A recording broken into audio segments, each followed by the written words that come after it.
voice, and it told thy love to be. But I long to rise in the arms of faith and be closer drawn to thee. Draw me nearer, nearer, blessed Lord, to the cross where thou hast died.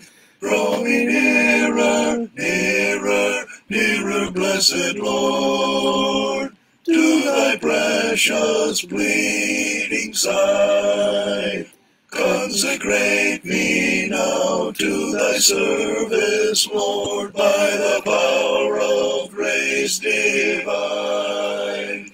Let my soul look up with a steadfast hope, and my will be lost in thine.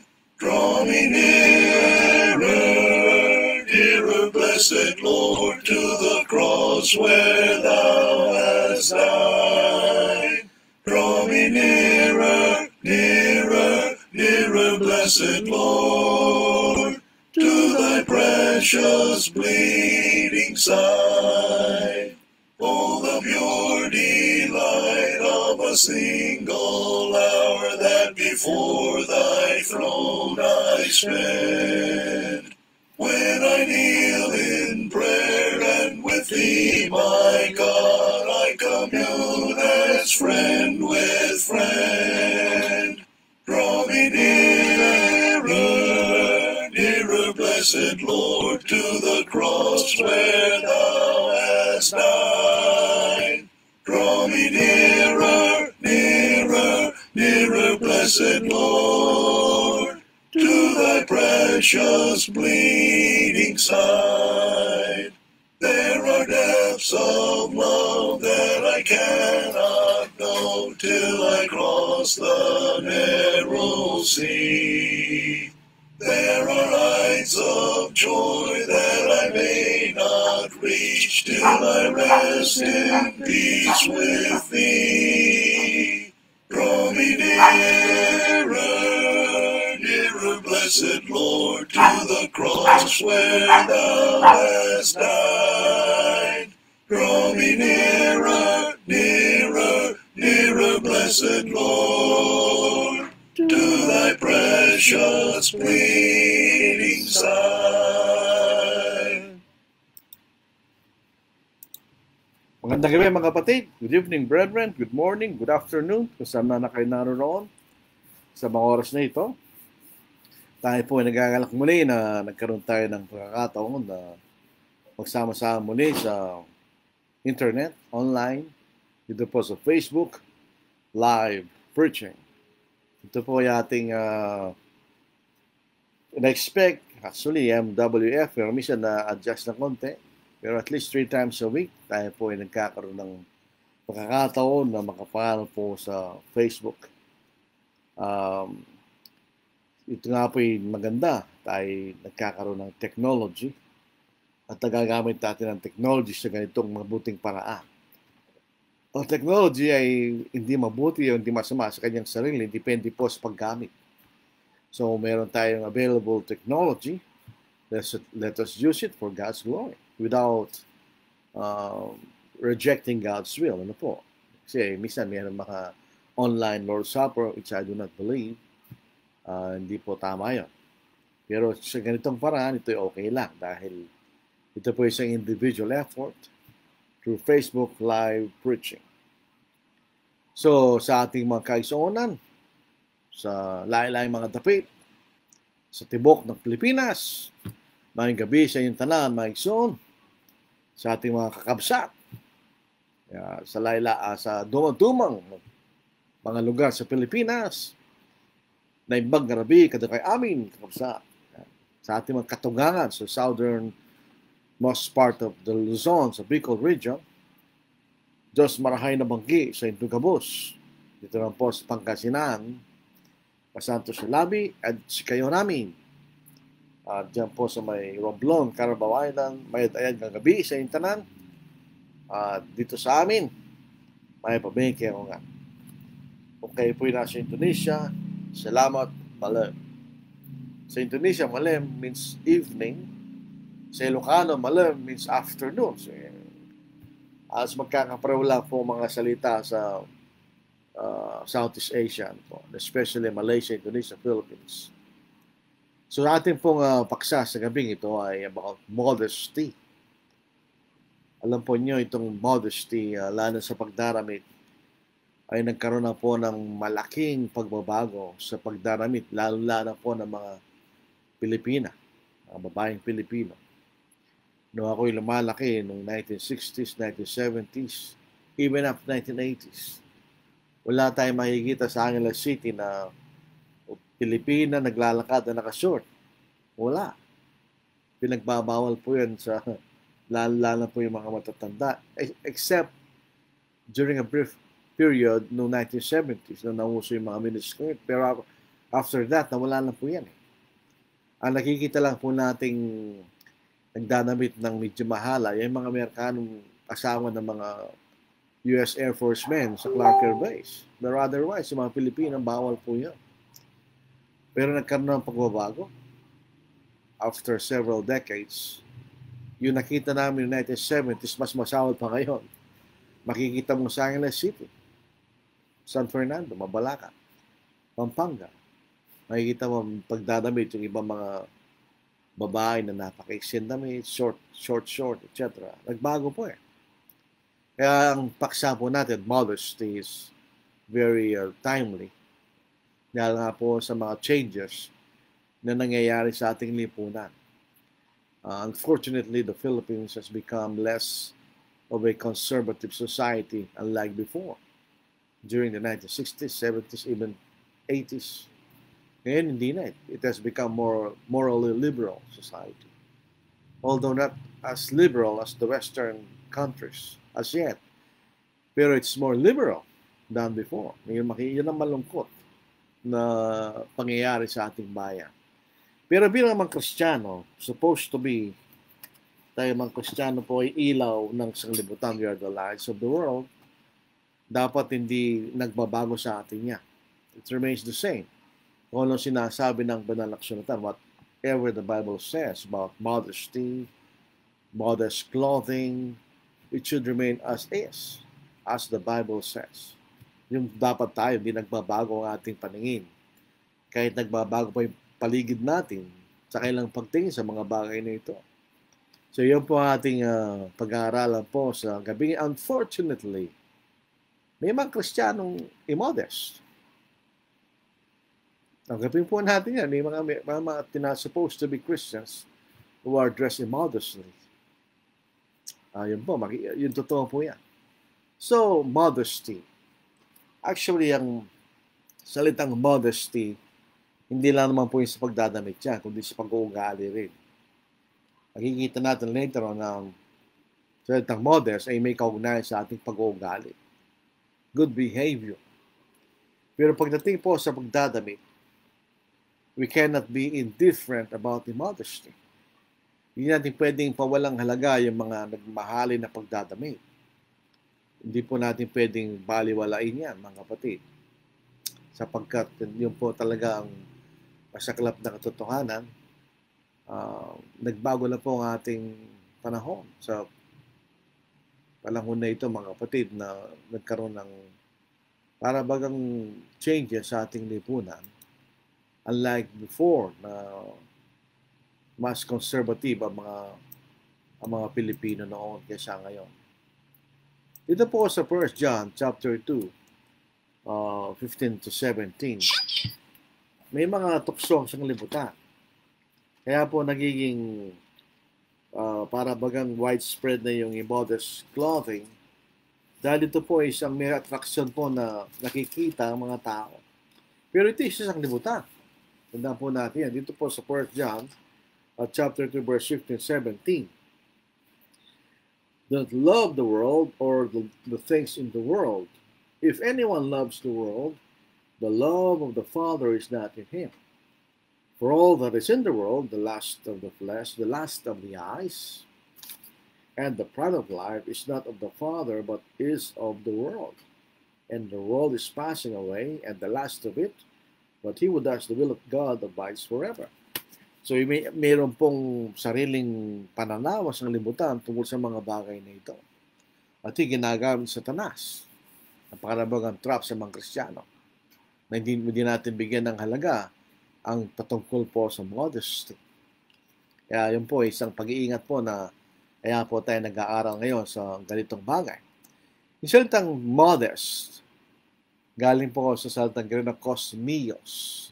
Ang ibig sabihin, well-arranged, orderly, becoming, akin to cosmos in its primary sense as harmonious arrangement adornment. Yung pong cosmos, o yung pong makikita nating ginawa ng Diyos, mayroong kaisa niyan, maayos at maganda. So, ang makikita natin ba sa kalikasan, sa impapawid, sa mga bituin, sa planeta, meron silang harmonious arrangement, silang babanggaan, at maganda. There's adornment. Gayun din po sa salitang modest. Well-arranged, orderly, becoming. Well-arranged, maayos na pagkaayos. Orderly, ganun din. At becoming, nararapat, ibig sabihin no. Yung po mga first century writers, ito po ay ginamit nilang salita ito para magbigay ng kaibahan doon sa mga damit na mahalay. Ginamit din po ito sa pag-uugali. Ang salitang modest o kosmios. Hindi lang po sa pagdadamit, pati sa pag-uugali. Sa 1 Timothy chapter 3 verse 2, ito po ay qualification ng mga obispo o mga overseers. Sa Tagalog, kailangan ng obispo ay walang kapintasan, asawa ng isang babae, mapagpigil, matino ang pag-iisip, kagalang-galang, mapagpatuloy ng panauhin, mahusay magturo, yung salitang kosmios, ay salitang kagalang-galang. Ito po sa American Standard Version, the bishop therefore must be without reproach, the husband of one wife, temperate, sober-minded, orderly, given to hospitality, up to teach. Orderly, sabi nito, ang kosmios sa ESV. Sa New King James, a bishop then must be blameless, the husband of one wife, temperate, sober-minded, of good behavior, hospitable, able to teach. So, good behavior ay galing din po sa salitang modest o kosmios. So, ito may kaunahan hindi lang sa pagdadamit, kundi sa pag-uugali. Good behavior. At ito rin po ginagamit sa pagdadamit. Dress and demeanor. Sa mababasa natin sa 1 Peter chapter 3 verses 3 to 4. So, itong kosmios, nakikita rin natin sa panlabas na hindi lang sa pag-uugali, kundi sa pagdadamit. At yung ating demeanor, kanya. Sa 1 Peter chapter 3 verses 3 to 4. Ang iyong kagayakan ay huwag maging panlabas na pagpapahiyas ng buhok at pagsusuot ng damit, ng ginto o pagbibihis ng maringal na damit. Sa halip ay ang panloob ng pagkatao na may kagandahang walang paglipas, ng isang mainhin at maamong espiritu na napakahalaga sa paningin ng Diyos. So ito po sa mga babae, hindi naman sinasabing bawal po yung magpaganda ng buhok o ano man. Hindi lang mga yan dapat bigyan pansin, sinasabi ni Pedro, kundi mas mahalaga ay ang panloob ng pagkatao na may kagandahang walang paglipas, na isang mainhin at maamong espiritu na napakahalaga sa paningin ng Diyos. So, din natin makikita sa salitang kosmios. Isang mainhin at maamong espiritu na napakahalaga sa paningin ng Diyos. In other words, ang modesty nanggagaling sa panloob ng pagkatao ng isang tao, especially ng isang babae, at lumalabas sa kanyang damit. Ayon nga po sa isang author, si Jim Harmon, modesty, virtue ignored, it is the character of the inner life that forms and is expressed in conversation, demeanor, and clothing preferences. So, yung salitang modest, hindi lang nakikita yan sa pagdadamit, kundi sa pag-uugali at sa ating pagsasalita. Ito yung karakter ng panloob ng pagkatao. So in other words, ang ating pagsasalita, ang ating pag-uugali at ating pagdadamit ay nanggagaling sa ating panloob ng pagkatao niya. Yun ang sinasabi ni Jim Harmon na yun ay totoo. In other words, kung ang isang babae ay merong panloob na pagkatao na hindi umaayon sa kalooban ng Diyos, ito makikita mo sa kanyang pagsasalita, makikita mo sa kanyang pag-uugali, at makikita mo sa kanyang pagdadamit. Yun ang sinasabi, yun ang isang mahalagang bagay. Sapagkat ang panloob na karakter ng modesty ay ang kabanalan ng pag-iisip. The holiness of mind. Ibig sabihin, ang ating pagdadamit at ang ating pag-uugali ay manifestation lamang ng ating kaisipan. Anong klaseng kaisipan meron tayo? Sabi po ng isang dalubhasa sa Grego, the well-ordering is not of dress and demeanor only, but of the inner life, uttering in deed and expressing itself in the outward conversation. So ito yung lumalabas sa yung panlabas. Halimbawa, pag-uugali, pagdadamit, pagsasalita. Ito yung nanggagaling sa panloob na pagkatao. The holiness of the mind. Kanya. Kabanalan ng ating pag-iisip. So, ibig sabihin, ang ating pagdadamit at ang ating pagsasalita at pag-uugali, manifestasyon lamang kung ano nasa ating kaisipan. So, dapat ang ating kaisipan ay naayon sa kalooban ng Diyos. Mayroon tayong banal na kaisipan. Isang kaisipan na iniumihiwalay sa namang pagkakasala at taliwas sa kalooban ng Diyos. So, basahin po natin talata. Kaya't handa ninyo sa gawain ng inyong mga pag-iisip, na supilin ninyo ang inyong sarili at ilagak ang inyong pag-asa sa biyayang darating sa inyo kapag inihayag na si Jesucristo. So, ibig sabihin, anong ating pag-iisip? Ang ating pag-iisip ay nakatuon sa kaligtasan na pagdating ng ating Panginoon. Kaya sinusupil natin ang ating sarili. In other words, hindi natin ginagawa mga bagay na alam nating taliwas sa kalooban ng Diyos. Verse 14, tulad sa mga masunuring mga anak, huwag kayong gumaya sa masasamang pagnanasa ng inyong kamangmangan nung una. Meron tayo dati ang pamumuhay noon, kaya huwag na tayo bumalik doon. Sa halip, yamang banal ang sa inyo'y tumawag, maging banal naman kayo sa lahat ng paraan ng pamumuhay. Lahat ng aspekto ng ating buhay. Tumawag sa atin na yung Diyos, siya ay banal, siya ay hiwalay sa kasalanan.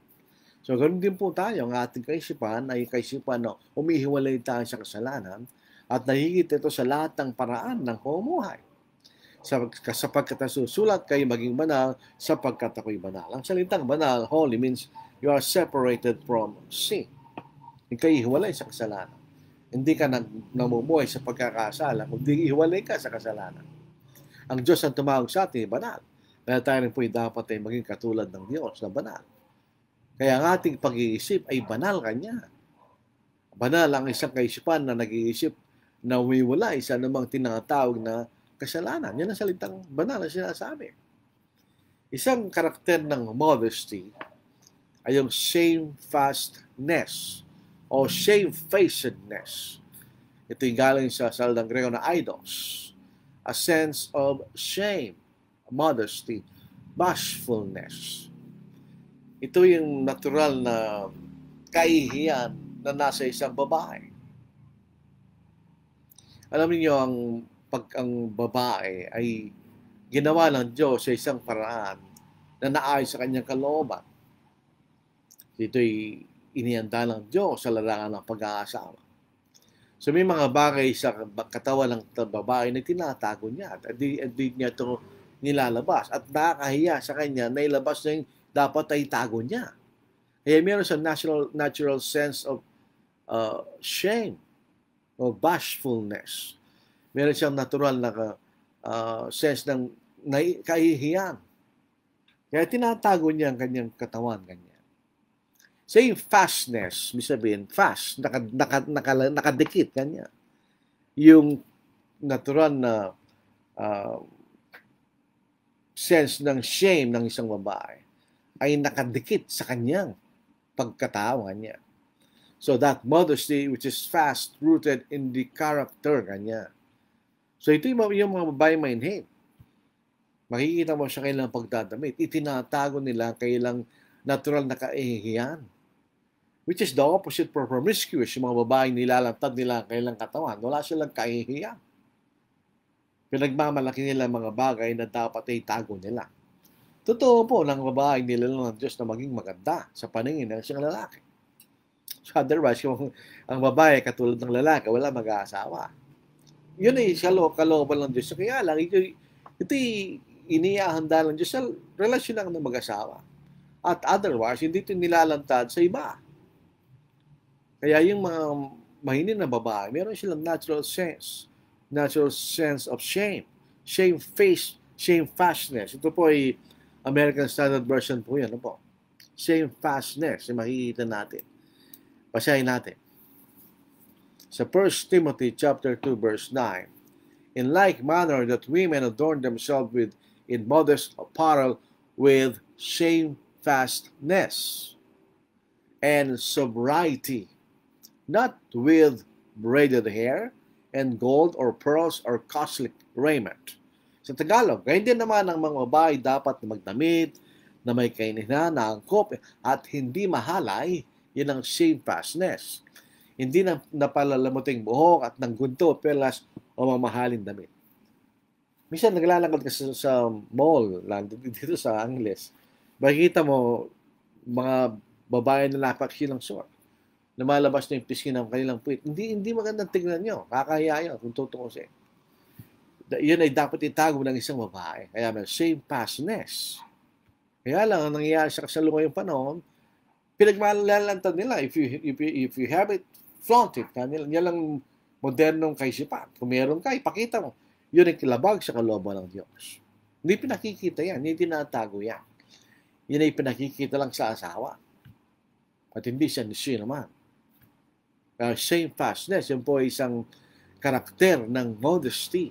Meron kang natural sense of shame. Makikita natin.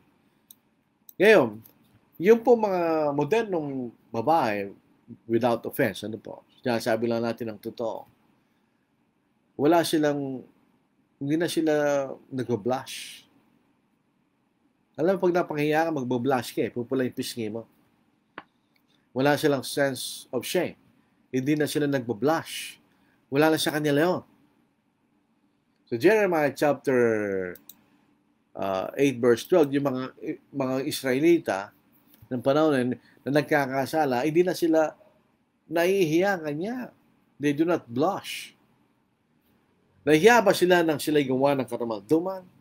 Hindi man lamang sila nahiya. Hindi sila marunong mamula sa hiya. Kaya't sila'y mabubuwal sa gitna ng mga nabuwal.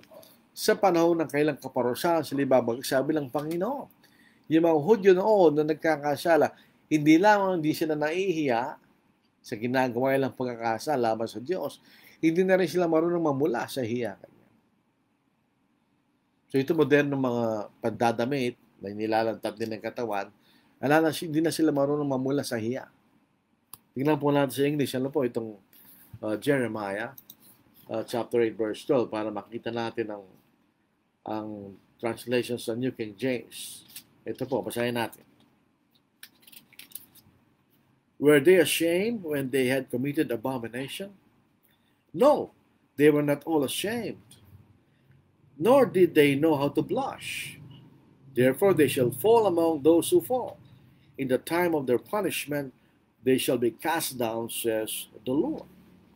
So ito mga kasalukuyang kawalan po ng promiscuous clothing, ano po, yung nilalatad ang kailang katawan, wala silang kakayahang mamula sa hiya kanya. Ito po ang karakter ng modesty, sobriety, soprosune, soundness of mind, judgment. Ito may kaugnay sa ating kaisipan. Ano po? Sa ating kaisipan. Merong matinong kaisipan o kahatulan, ganyan. In other words, ang ibig sabihin niyan, so saan tayo pupunta, ang ating pinag-iisipan natin kung ano ang ating dadamit. Isipin natin kung ano ating dapat sabihin na hindi natin sasabihin din nararapat. Yun ang ibig sabihin ng sobriety, ganyan. Meron kang control sa iyong kaisipan. Dito po, sabi ni Vine, it is that habitual inner self-government, yun nasa ating kaisipan, with its constant reign or control on all passions and desires, which will hinder the temptation to this from arising. Ang natural, literal meaning po ng sober is free from the intoxicants of worldly values and lust. Tayo po'y malaya sa impluensya ng mga ganong bagay ganyan. Doon na ihiwalay tayo sa mga bagay na makamundo na pagnanasa. So, isang sober-minded person o may sobriety, meron siyang control sa kanyang kaisipan. Upang na-control niya yung mga bagay na hindi nararapat. Yan ang taong mayroong matinong kaisipan, soundness of mind, ganyan. Basahin natin talata sa 1 Peter chapter 4, 2-4. Upang hindi na kayo mamuhay sa laman sa inyong nalalabing panahon sa masamang pagnanasa ng mga tao, kundi sa kalooban ng Diyos. Sapat na ang nakarang panahon sa paggawa ninyo ng mga gustong gawin na mentil na namumuhay sa kahalayan, masasamang pita, paglalasing, kalayawan, pag-iinuman, at sa sukulam-sukulam na pagsamba sa mga Diyos-Diyosa.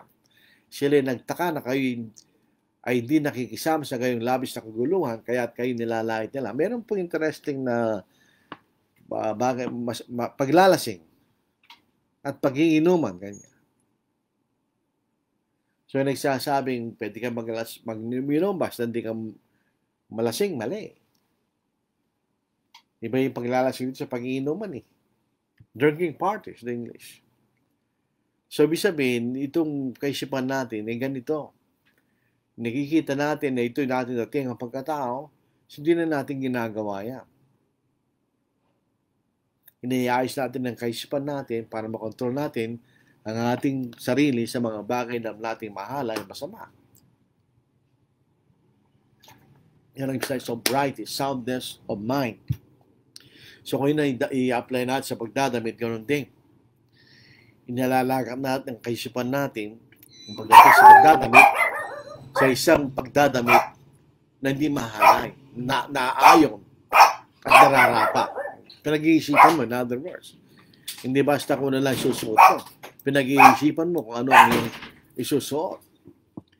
Yung pong outward expression of modesty means restrained conduct, not showing.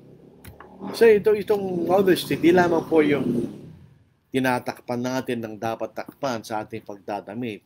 Kundi pag tayo po ay masyadong showy sa ating pagdadamit, overdress, kasalanan din yun. Hindi po yun matinong pag-iisip.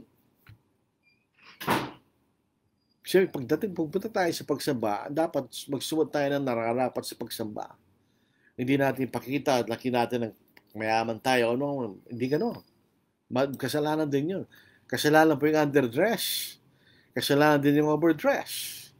Tingnan nyo.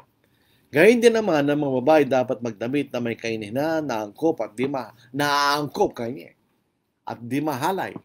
Hindi nang napapalamuti ang buhok at naginto pero sa mamahaling damit. Nakita yung mamahaling damit, no? Hindi tayo showy. Sabihin, hindi tayo pinakikita na tayo mayaman o etc. Tayo sasamba na may nararapat sa paggalang sa Diyos without being showy o sumusobra. In like manner that women adorn themselves in modest apparel with shamefastness and sobriety, not braided hair and gold or pearls or costly raiment, kaya sa American Standard Version. So, sabihin, yung ating pagdadamit ay naayon sa ating pagpapakita ng kabanalan.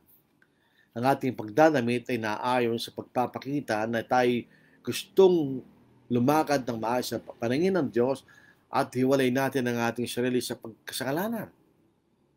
Yun ang makikita nating pagdadamit. So in other words, ito yung galing sa ating, sabi nga, palagi natin inuwi, ito yung galing sa kalooban o kaisipan ng siyang Kristiyano. Hanggat ang ating puso ay hindi maging modest, ang ating pag-uugali at ating pagdadamit hindi na magiging modest. Kaya ibang mga tao nahihirapan sila magdamit na naayos kasi hindi ganun ang kailang kaisipan. Pero isang banal ng kaisipan, tulad sinasabi natin, hindi niya tutulutan nyo na siya magdamit na hindi nararapat. kundi ng mabuting gawa na siya nararapat sa babae nagpapahayag ng paggalang sa Diyos. So, ito po, tulutin natin. Ito po yung profession of godliness. Pagpapakita ng kabanalan sa pamagitan ng ating pagdadamit. Makikita natin. So dito na ipakita natin yung ang ating ang salitang modest, hindi lamang yan sa pagdadamit, kundi rin sa pag-uugali. Actually, yung mga elders, isang qualification po nila ay elder is to be modest in behavior. Kanya. Ibig sabihin, ang kanyang buhay ay meron siya mabuting pag-uugali, ang buhay ay maayos at kagalang-galang. Yung pong isang qualification sa elder. At yun ang salitang modest. Ang matatandang lalaki dapat magpagil sa sarili, kagalang-galang, kanya matino, malakas, pananampalataya, sa pag-ibig, pagtitiis. That the older men be sober, reverent, temperate, sound in faith, in love, and patience. Reverent, kagalang-galang, kanya. Yun din po salitang modest na sinasabi natin. Sa tahanan, siya po ang nangunguna, ganun din po sa loob ng iglesia. Sa komunidad, siya ay walang kapintasan na nakikita ng mga tao. Kaya you must be blameless.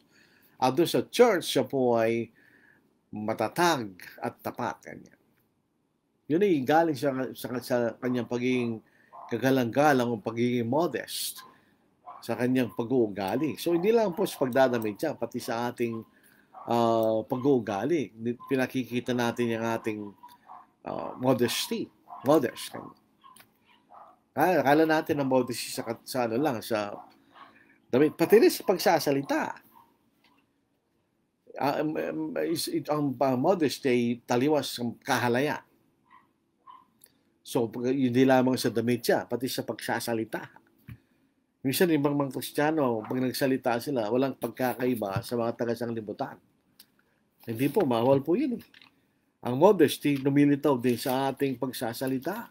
Kaya pinagbabawal ang masamang klaseng pagsasalita. Dito po sa Ephesians chapter 5, verse 4, kanya.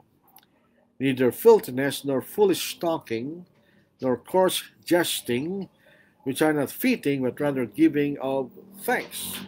Tingnan yung mga salita na neither filthiness or foolish talking, nor coarse jesting, which are not fitting, but rather giving of thanks. Tingnan po niyo pati sa ating pagsasalita. Bawal yung mahalin ng pagsasalita. Kasama rin yung salitang modesty doon. So, bawat Kristiyano, kailangan din maging modest sa kailang pag-uugali. Ito pong pinag-aaralan natin. Tingnan natin sa 1 Peter chapter 2, ano po? Hindi lamang po yung elders. Sino bang Kristiyano? Sayin natin. 11-12 ng 1 Peter chapter 2. Beloved, I beg you sojourners and pilgrims, kasi kaya tayo tinawag sojourners and pilgrims, hindi tayo taga-lupa. Hindi tayo sa lupa, pero tayo taga-langit. Abstain from fleshly lust, which war against the soul, having your conduct honorable among the Gentiles, that when they speak against you as evildoers, they may by your good works, which they observe, glorifying God in the day of visitation. So, meron tayong mabuting pag-uugali. Nakikita yun ng mga Kristiyano. Wala silang masasabi laban sa atin. So, pati sa ating pag-uugali, ang mga Kristiyano, kailangan tayong maging modest. Walang mahalay na pag-uugali. Decent, tayo po'y kagalang-galang. Hindi po tayo na-involve sa walang kakwenta-kwentang pagsasaya. Yung po tinatawag revelry and carousing, meron kaugnayan niya sa panginom ng alak. Hindi tayo kasama doon. Minsan meron mga panahon na bigla na lang nagsasaya yung mga tao kung ano-ano ginagawa lang di nararapat. That's revelry. Kasalanan yun actually. Hindi tayo dapat na-involve sa ganong mga bagay. May panahon lang magsasaya na nararapat na magsasaya. Romans chapter 13, verse 13. Let us walk properly as in the day, not in revelry and drunkenness, not in lewdness and lust, not in strife and envy. Ganon din po sa 1 Peter chapter 4, verse 3. Basahin natin. Bakit natin sinasabi ito? Galing sa salitang kosmios. So first, na may kaugnayan sa ating pagsasalita, sa ating pag-ugali, sa ating pagdadamit. 1 Peter chapter 4, verse 3. For I have spent enough of our past lifetime in doing the will of the Gentiles when they walk in lewdness, lust, drunkenness, revelries, drinking parties, and abominable idolatries. So, about Kristiyano, dapat meron tayong modest na pag-uugali. Hindi tayo na-involve sa namang bagay na mahala, italiwas, at hindi maganda. So, yun po makikita natin. So, paano po? Minsan nakakonsentrate tayo sa modesty, sa pagdadami. Hindi, pati sa pag-uugali. Pati sa ating pananalita. And most especially, sa ating pagdadami. Sabi ko nga, sa panahon na ito, very critical po yan. Ang gusto nating i-point out na dapat natin bigyan pansin, ang ating pagiging modest, either sa ating pag-ugali, o sa ating pagdadamit, sa ating pagsasalita, ito'y galing sa ating panloob ng pagkatao. The inner life. Doon ang gagaling yun, sa kabanalan ng ating kaisipan. Sa pagnanasang tayo sumunod sa kalooban ng Diyos bilang masunuring mga anak ng Diyos. Yun na yung nagmamanifest sa ating pag-uugali, good behavior, hindi tayo mahalay o walang kaisan, well-ordered, sabi nga ng salitang modest, sa ating pananalita, ganun din, at sa ating pagdadamit. Kaya mga Kristiyano, dapat ganun po tayo. So modest clothing, gusto natin i-emphasize ito. Ano ba yung modest clothing? Modest. Mainihin na pagdadamit. Apparel. Galing po sa dang katastole, a lowering, letting down, a garment let down.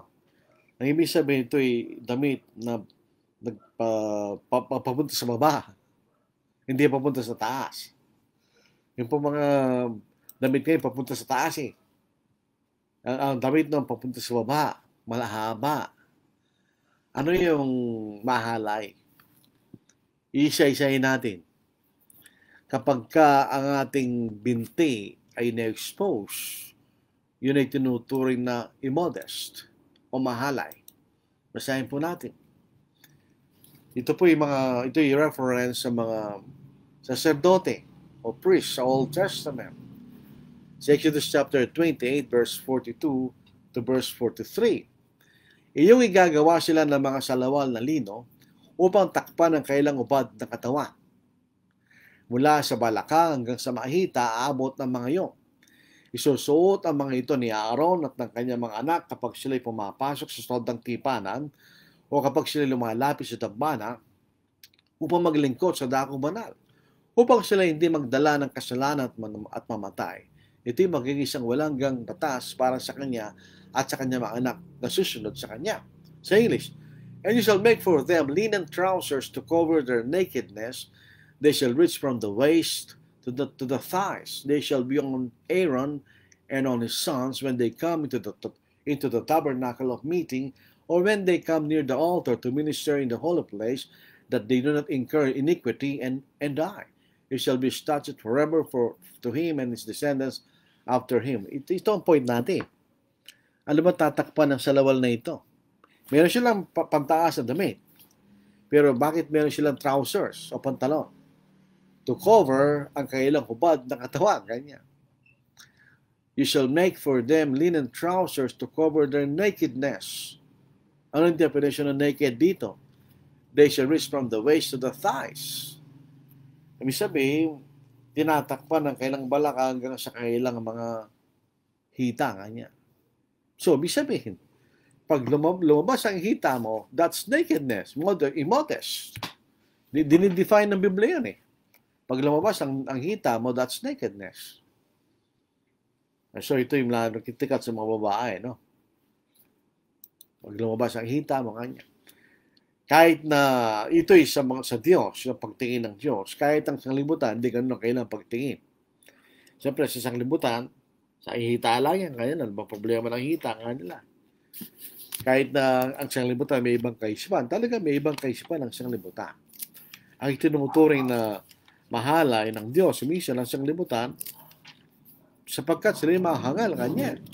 Sa Romans chapter 1 verse 31, sayin natin, mahangal, mga hindi tapat sa kailang mga pangako.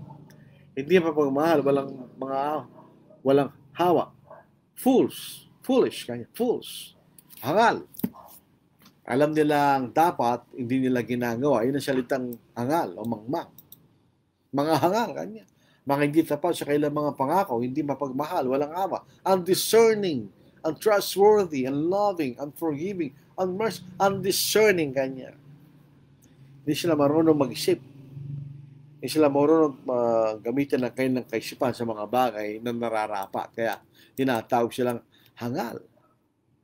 Kaya nga po yung trousers sa mga sacerdote, tinatakpan yung kailang balak hanggang sa kailang hita to cover their nakedness, tulad ng ating binasa na kanina. So, pagka lumalabas yung hita, yun ay sinasabing shame of nakedness. Dito po sa Isaiah, chapter 47 verses 2 to 3. Sabi rito, take the millstones and grind meal. Remove your veil. Take off the skirt, uncover the thigh. Pass through the waters, your nakedness shall be uncovered. Yes, your shame will be seen. So take off the skirt, uncover the thigh. Ang sabi rito, nakedness shall be uncovered. Sabi niya, yes, your shame will be seen. Kabaliktaran po ng kalooban ng siyang libutan. Sabi nila, kung magandang hita mo, ipakita mo. Sabi ng Diyos, hindi. Itago mo yung hita mo kanya. Because when you expose your thigh, ayon sa Biblia, hindi ayon sa akin, that's nakedness. Hindi ako nagsasalita ng Biblia. Although I agree with the Bible. Makita rin natin ang pagdadamit at pagtatakip ay magkaiba. Sa Genesis chapter 3, verse 10, nung nagkasala si Adam at si Eva, anong ginawa nila? Tinakpan nila ang kailang kahubaran, sa kailang kaisipan. Basahin natin. Dito sa 3:10, ano po? Sinabi niya, narinig ko yung tinig. Hindi po ito. Dito sa verse 7 pala, hindi verse 10. At pareho nabuksan ang kanilang mga mata at nalaman nilang sila yung mga hubad. Pagkasama silang nagtahi ng mga dahon ng puno ng igos at kailang ginawang panakip. Kanya. Then the eyes of both of them were open and they knew that they were naked and they sewed fig leaves together and made themselves coverings. Pero anong ginawa ng Diyos? Yung kailang ginawang pantakip ay hindi tunay na damit. Dahil ang ginawa ng Diyos sa verse 21, at ginawa ng Panginoong Diyos si Adan at ang kanyang asawa na magkasuot ang balat at sila'y dinamitan kanya. So, sa other words, yung ginawa yung pagtatakip ni Adam at Eve, hindi yung damit sa Diyos. Ang ibig sabihin, hindi sapat ang tinakpan nila. So, ibig sabihin, ang tamang pagdadamit, tinatatakpan mo yung dapat mong takpan. Baka naman kinover mo lang isang bahagi, meron malabas. Sa paningin ng Diyos, hindi pa rin nararapat yung ganong klaseng damit. So, modest clothing, our clothing must be orderly, arranged, maayos, sa paanong pag-aayos, na mayroong shamefastness and sobriety. In other words, ang kag-aayos ng ating damit ay naayon sa pagtatago ng natural na kahihiyan. Sa bagay, yung mga lalaki meron din gano'n, pero mas babae. And sobriety, yung maayos na pag-iisip kanya. So in other words, tayo magdadamit ng nararapat at naaayon at maayos. Lalo kung pupunta sa pagsamba, hindi ka plancha yung damit mo, kasalanan yun sa Diyos. Harap ka sa Diyos, tapos gano'n ang damit mo. Dahil pag mura pa sa Diyos, maayos lang yung damit. Hindi lamang sa maayos, ito'y nagtatakip ng iyong natural na kahihiyan. So, may nagsasabi, wala naman sinasabing dress code sa Biblia. Totoo, wala naman. Yung ibang denomination, meron nga silang dress code. Meron silang uniform. Wala naman sinasabi nga ng Biblia. Pero, the Bible demands modest clothing. Sa 1 Timothy chapter 2, verse 9, di ba? That means, it conceals rather than reveals. Ito yung nagtatago kaysa sa nagpapakita. Bible forbids nakedness. Tulad sinabi natin, exposure of thigh, o kaya kulang na damit. Hindi kaya nahalata ng mga kababaihan, niloloko sila naman gumagawa ng damit. Kung bumuli ka ng short na short, kasing presyo lang ng pantalon, parang niloko-loko no? Pero pag less complement of clothing, yung damit na hindi kulang, yun po bawal sa Diyos. Bawal sa Biblia. Bible commands shamefastness and sobriety is proper. Ibig sabihin, yung hindi mahalay, nagtatago ng iyong natural na kahihiyan bilang babae, bilang tao. And sobriety. Nakikita niyo yung mga taong grasa. Wala lang silang ganun dahil wala silang kaisipan. Kahit na walang damit, wala silang pakialam. Wala silang sober-minded. Wala silang sa tamang kaisipan. Pero tayo mga Kristiyano, we are ordered to be sober or sound mind. Niisip natin kung ano nararapat nating idamit. Sa pagsamba, meron nararapat na pagdadamit. Sa opisina, may nararapat na pagdadamit. Hindi ko ka pumunta sa opisina na may siyang yung damit. Kasalanan niyo sa Diyos. Diba? So, by definition, sa pinakita nating sinasabi ng Biblia, some clothing o konting damit is clearly modest. Yung magsing damit is immodest. Yung revealing, see-through, and skin tight. May mga damit na ganun eh. Yung tinatawag lang tights. Immodest yun, nakikita mo ng shape ng taman mo, di ba? O kaya, kulang yung damit na lumalabas ang yung kaubaran, yung kasama yung hita kanya. Pag pumunta ka sa beach, sa mga swimming pools, naka-swimsuit, naka-bikini, walang damit pantaas, short na short. Modest yun. O yung mga damit na mahaba nga, meron namang slit sa binti, provocative, sensual, sexually alluring, backless, strapless, nagpapakita ng cleavage, yung modest yan.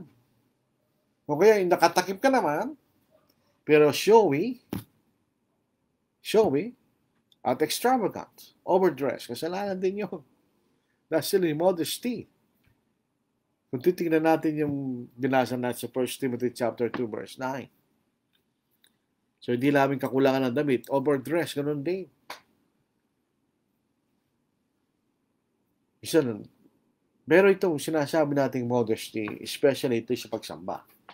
Pero hindi lamang sa pagsamba, sa araw-araw nating pamumuhay. Lalo pag lumabas tayo sa tahanan. We have to wear modest clothing. Ang definition yan, tatakip sa ating natural na kahihiyan bilang babae, bilang tao. Ito yung maayos, well-arranged, ordered, at ito'y pinag-isipan natin. Ito'y nararapat na naayos na idamit natin sa anumang pupuntahan natin. Ang sasabihin niya, paano sa beach? Brad, hindi kailangan ka kinakailangan ka doon bikini o no. Hindi lumalabag yun sa kalooban ng Diyos. Kung punta ka sa beach, ano pa rin, pwede ka naman mag-short na mainihin doon, di ba? Pwede ka mag-short ng short na hindi naman nagpapakita ng hita mo. Ayos lang yun. That's not immodest. O mayroon kang t-shirt. Ganon. Pero ibig sabihin, kung gagaya tayo sa isang libutan, yan ang malungkot. Ngayon, lalo pag sasamba ka, pupunta tayo sa pagsamba, aharap tayo sa Diyos eh. Bakit natin susuot ang pananamit na pinagbabawal ng Diyos? Ito po ang karakter, Hindi sinasabi ng Diyos kung anong estilo ng ating damit. Kasi may mga kapatid na Ako, maganda kung sasamba ka nakadress. For me, okay yun. Mas maganda yun. Mas nagiging lumilitaw ang pagiging babae mo kung nakadress ka. Not necessarily kung ikay nakapantalon. Basta pantalon na hindi mahalay, maayos, mainhin, okay pa rin yun. Kasi pag sinabi natin kailangan nakadress, nagugutos tayo ng isang bagay na wala sa Biblia. Maganda yung nakadress. Huwag nating maganda talaga yun. Wala naman sinabing dress ng Diyos. Ang sinasabi niya yung karakter ng damit. Dito sa 1 Timothy chapter 2 verse 9. In like manner also, that the women adorn themselves in modest apparel, manihin na damit niya, with propriety and moderation. Doon sa ibang salin, with shamefastness and sobriety kanya. Hindi masyado maganda ito yung King James dito. Doon sa American Standard Version, with modest apparel kanya, shamefastness and sobriety. Ibig sabihin, doon yun. So, ibig sabihin, modest apparel, mainhin. Shamefastness, hindi mahalay. And sobriety, ito yung pinag-isipan mo. Na ito nararapat na damit at naayon sa kalooban ng Diyos. Kasi ginagamit natin ang ating kaisipan sa ating pagdadamit. Huwag na lahat damit kahit na isuot mo. Kaya dito rin po sa mga lalaki, modest clothing ay yung dissenting damit pag tayo harap sa Diyos. Harap tayo sa Diyos eh. Kung hindi ko maintindihan ganito eh.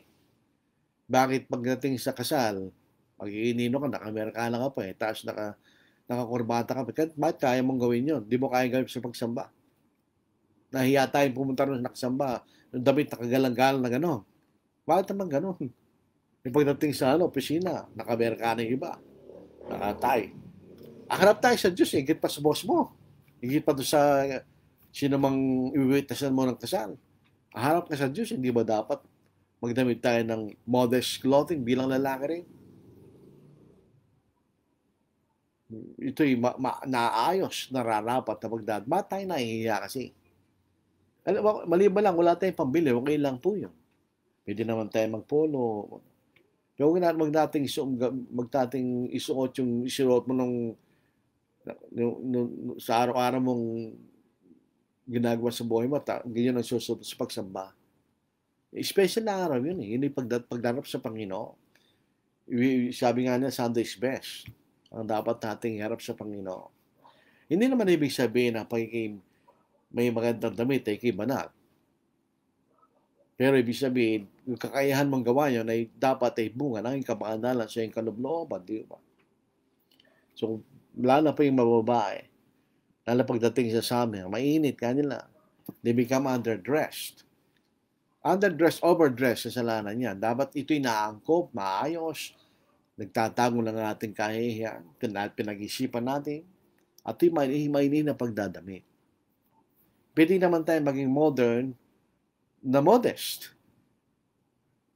At di mahalay, pwede naman yun eh. Wala namang sinabing Diyos kasi na dapat maging manang kay lahat, din ang damit niya. Wala naman siya sinabing gano'n. Sinabi lang yung karakter ng dating damit. Modest, apparel, with shamefastness, and sobriety. Yun ang tatlong karakter sinasabi sa ating pagdadamit. Pagka lumang damit at sumakto doon sa tatlong karakter na yun, pwede mo siyang isuot. Kahit nga dress, sabihin na natin dress. Dress na, dress. Meron na mahabang slit. That's yung modest. Dress nga, ano naman, very skin tight. May modest din yun. Nakadress nga, baba naman klebe. Modest din yun. Dapat yung tatlong yun. Modest apparel, with shamefastness, and sobriety. Yan ang karakter ng modest clothing na mabasa natin sa Biblia kay babae, kay lalaki. Hindi pinag-uusapan dito. Kung lalaki ka, naka-short ka na maiksi, immodest yun. Okay, lalabas ka, wala kang pangitaas, immodest din yun. Hindi lang babae pinag-uusapan ko, hindi mo lalaki. Merong ano rito, may part ito sa makikita natin. Ang problema sa atin, dahil sa mga manay ko minsan, tinitraining natin ang ating mga anak sa kailang kabataan na maging immodest. mapupunta sa beach, pinag-ano nila, pinag-bathing shoot nilang pambata. Ay isipin ng bata at okay lang yon. Lalaki silang ikaisipan, okay lang yon. O kaya, pagdadamit nila ng miniskirt, no sila mali, maliit lang pa yan, pero pinag-iisip po siya na yun ay tama. Magkakaroon ng problema yan pagdating ng panahon. Sabi nga po, kung anong tinuro natin sa kanila, sa bata, dadalhin nila yan sa kailang katandaan. So, sa bata pa lang yan, train na natin sila maging modest sa kailang pagdadamit para wala ng problema paglaki nila. Hindi ka na pwede mag-cheerleader kung Kristiyano ka. Alam naman natin kung anong sinusuot ng cheerleader. So, dapat makita natin dito sa ating pinag-aaralan, unawain natin ang kalooban ng Diyos. Huwag tayo maging mangmang. Huwag tayo matigas ang ulo. Nagkatikuso ngayon eh. Masyadong na makaluma. Pwede ka nga sumabay sa uso na hindi mahalay. Hindi naman tayo inuutusan ng Diyos na maging manang na yung damit natin noong unang panahon pa. Hindi naman. We can go with the times, pero hindi tayo namalawag sa kalooban ng Diyos. Basta andun yung tatlong yun. Modest apparel, shamefastness, and sobriety. Sakto yun sa kalooban ng Diyos. Sa Ephesians chapter 5, verse 17, ganyan. Therefore, do not be unwise, but understand what the will of the Lord is. So dito po sa ating pinag-aaralan, ano ba kalooban ng Diyos? Unawain natin. Huwag tayo mangihangal. Angal, alam mo lang, yung damit na yan ay hindi tatanggapin ng Diyos. At isusut mo pa rin, hindi ka hangal. Hindi ka nag-aisip. Hindi mo inuulawa kung anong kalooban ng Diyos. So, yun makita natin. So, clothing, itakpan mo lahat ang dapat takpan. Huwag kang magpakita, kundi kayo magtago. Yan ang damit na tanggap-tanggap sa harapan ng Diyos. Ang sanglimutan, if you have it, flaunt it. Yun ay kalooban ni Satanas, hindi kalooban ng Diyos. Sapagkat lalo sa babae, yung katawan ng babae, yun ay hinihanda ng Diyos para sa asawa mo lang. Kaya sa loob ng tahanan nyo, mag-asawa, walang modest dyan, mag-asawa kayo eh. Pero paglabas nyo ng tahanan, ibang usapan yun. Kailangan natin ingatan ang ating pagiging modest. So ito po ang ating pag-aaral po sa gabing ito, mga kapatid. Maraming salamat sa inyong pakikinig, sa mga kapatid na nagbuhos ng panahon sa ating pag-aaral po sa gabing ito.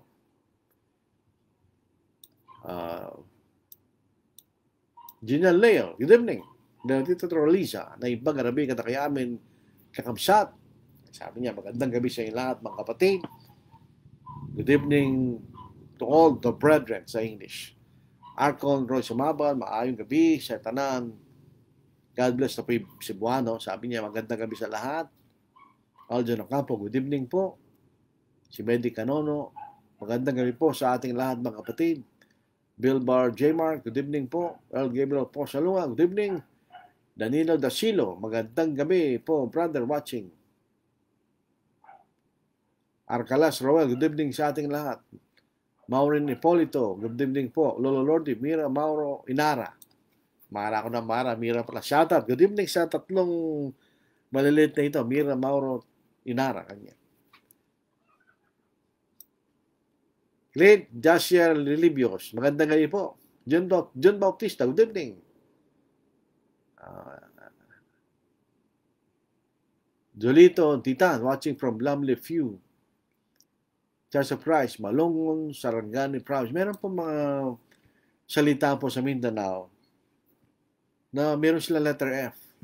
Tingnan niyo, Lumley View, ganyan. Pagka parang ibang wika po yun, ano? Meron sila letter F. Lahat po ng salita natin, misa walang F eh. Magandang tanong dito. Pasayan po natin na po. Paano po kung walang cash and damit tayo sa simbahan pero gusto sumabay? Di mo binigyan ng cash and damit. Ano ba, kung medyo mataba ka, ano ka mo, edi bumili ka ng damit na kasya sa'yo para makasamba ka sa Diyos. Misa, lahat naman ng tao, hindi naman natin pwede sabihin na wala silang pambili. Hindi naman kinakailangan mahal eh. Basta disyente, maayos, may name, nagtatago ng ating kahihiyan bilang mga tao, bilang babae. Okay yun. Tatanggapin ng Diyos yun. Meron si Amire. Modesty is an attitude of humility and decency in dress, grooming, language, and behavior. Amen. If you are modest, you do not draw undue attention to yourself. Instead, you seek to glorify God in your body and your spirit. 1 Corinthians 6:20. Amen. Tama po yan. Tama yung comment ni Amire. Amen po tayo dyan. What if magsamba pa ang mga ipugaw na suot traditional clothes? Hindi with due respect sa ating mga kababayang ipugaw, mga guro. Kasi yun ang kailangan na suot. Actually, hindi man nila sinusuot dyan sa araw-araw actually. Ceremonial nila yan sa kanilang. Pero pag naging Kristiyano, ang ating mga kababayan na yan, dapat tanggalin na nila yun. Magdamit na sila ng naayos sa kalooban ng Diyos. Niliteraliza. Maliban sa isang Kristiyano babae na buntis na ang titingin sa kanya isang doktor na lalaki na obigaini. Ito po ay isang judgment issue. Personally, hindi ako pahig doon. As much as possible, marami naman po, alos lahat naman po ngayon, mga gynecologists ay mga babae. Nung unang panahon, walang babae, lalaki lahat yan. Wala kang magawa doon. Actually, although yan ay parang may moral issue kasi lalaki titingin sa isang babae. Pero yun po ay medical practice po yan. Ideally, wala sa kaisipan ng mga doktor yan. Ang sa kanila yung kagalingan ng kailang pasyente. From time to time, may mga doktor na obscene, pero pagka ginawa nila yan, pwede sila makulong. Pero kung laban sa kalooban ng isang babaeng Kristiyano na magpatingin sa isang lalaking obigaini, pumunta siya sa isang babae. Mayroon naman tayong choice. Marami po majority po ng mga obigaini ay mga babae. Wala nang lalaking obigaini ngayon. Dahil alam nila, wala nang pupunta babae sa kanila eh. Kung ako ang babae, given a choice, kung ako ang babae, given a choice, pupunta ko sa isang babaeng gynecologist. Number one, babae siya. Alam niya ang kalagayan ng isang babae kaysa sa isang lalaki, di ba? Kaya siguro, maganda yung dumadami na yung mga babae. Kanya-kanyang field na yan. Mga babae sa OB-GYN, pediatrician, maraming babae dyan. May mga surgery po, alos mga lalaki yan. Wala naman pong sexual discrimination sa mga doktor. Pero parang may naangkop sa larangan nila kung anong larangan po nila. Is it a sin for women to wear pants? Depende sa pants. Meron naman pong pants na decente. Di ba, meron mga babae na nagtatrabaho sa opisina, nakapants sila na madesente. Hindi naman maalit tignan. So, hindi naman lahat ng decente nakadress. Hindi naman. Kung pupunta ka sa Vietnam, meron silang damit na pantalon, pero mahaba naman yung kailang pangitaas. Hindi mamahala yun. Sabi ko nga, dress, pero mahigpit, nakakapit. Merong slit sa binti. Mahala yun eh. Merong pantalon na hindi mahalay. So, yung tignan ng babae sa kanyang kaisipan. Ano ba yung pants na mahala? Hindi mahalay. Hindi yung makita. Is it okay to wear a work uniform to church? Depende kung anong work uniform. Kasi halimbawa, nagtatrabaho ka sa hospital, meron silang uniform. Usually, decente uniform nila sa hospital. Wala kang time na pumunta pa sa bahay, pwede ka naman dumiretso sa simbahan o sa church building. Hindi ka na magpapalit kung hindi naman mas mahala yung damit mo. Ngayon, kung mekaniko ka, puno ka ng grasa, maligo ka muna at palitan mo yung damit mo. O kaya, kung nakainupuan ka ng gagawin sa opisina, naka-polo ka, kahit kung yun nasuot mo, pag mawala ka ng time, okay naman yun. Basta doon yung tatlo. Decent o modest apparel, same fastness, at sobriety. Basta doon yun. Yung isang naayos, na nakikita mong maayos, at nagtatago ng kahiyan mo, okay, it's yun. Sana nasagot natin mga katanungan. Wala na ata, ano pa? Si Arman, uli na po. Good evening, Brad, at sa lahat ng mga kapatid watching from San Manuel, Tarlac. So, lipat na po siguro si Brother uli na. Alam ko, bang uli na, taga-Pangasinan sila. Wala na akong nakikita. Thank you sa ating mga comments at greetings, mga kapatid. Of one the Lord has made the race, through one has come the fall. Where sin has gone must go its grace, the gospel is for all. The blessed gospel is for all, the gospel is for all. Where sin has gone must go its grace, the gospel is for all.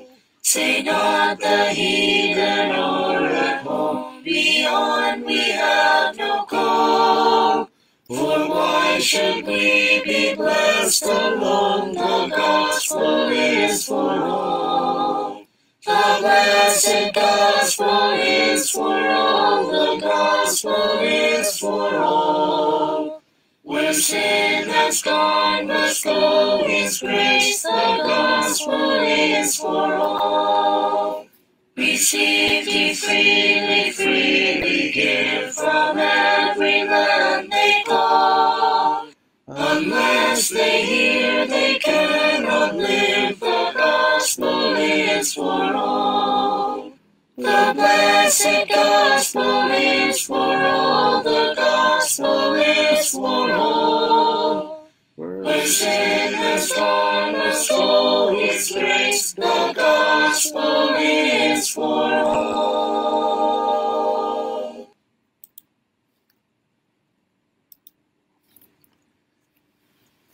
My God and I go in the fields together. We walk and talk as good friends should and do.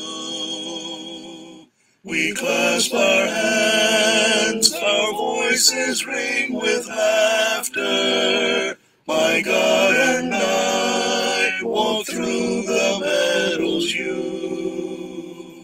We clasp our hands, our voices ring with laughter. My God and I walk through the meadows you. He tells me of the years that went before me, when heavenly plans were made for me to be. When all was but a dream of dim conception, to come to life, earth's verdant glory see. When all was but a dream of dim conception, to come to life, earth's verdant glory see. My God and I will go for I together, we'll walk and talk as good friends should and do. This earth will pass, and with it common trifles, but God and I will go unendingly. This earth will pass, and with it common trifles, but God and I will go unendingly. Maxim version po tayo. Ano po? Maxim. So, ito po ang ating pag-aaral sa gabing ito. Maraming salamat. Unang-una sa Diyos. Ibigay po natin pagkakataon na ganito. Kaya natin pinapaksa ito kasi nakikita natin critical lang po. Dahil mayroong influence ang siyang libutan sa atin. So, labanan natin ang influence ng siyang libutan sa pamamagitan ng influence ng Diyos, sa pamamagitan ng kanyang banal na kasulatan. So tulad po ng dati, tayo po ay pasamantala maghihiwalay at sa pamamagitan ng maikling panalangin. Ang banal, kami po'y turuan mo, Diyos, ng aming kaisipan ay matuo sa mga bagay na banal, kaya aya sa inyong paningin. Nilayo mo ang aming kaisipan sa impluensya ng sanglibutan, sa mga pagnanasa ng mata, pagnanasa ng laman at kapalaluan sa buhay, kundi ayon sa inyong mabuting kalooban na aming makikita sa inyong banal na kasulatan. Naawa sa lahat po ng aming pamuhay, kami maging banal at maayos at sumunod sa inyo. Patawahan niyo kami, Ama, sa aming mga pagkakasala at naway magpatuloy po kami sa inyong paglilingkod sa inyo, Diyos. At ang mga bagay ito ay mangihingi sa ilang pangalan ng Kristo. Amen. Maraming salamat po. God bless at tayo mag-ingat.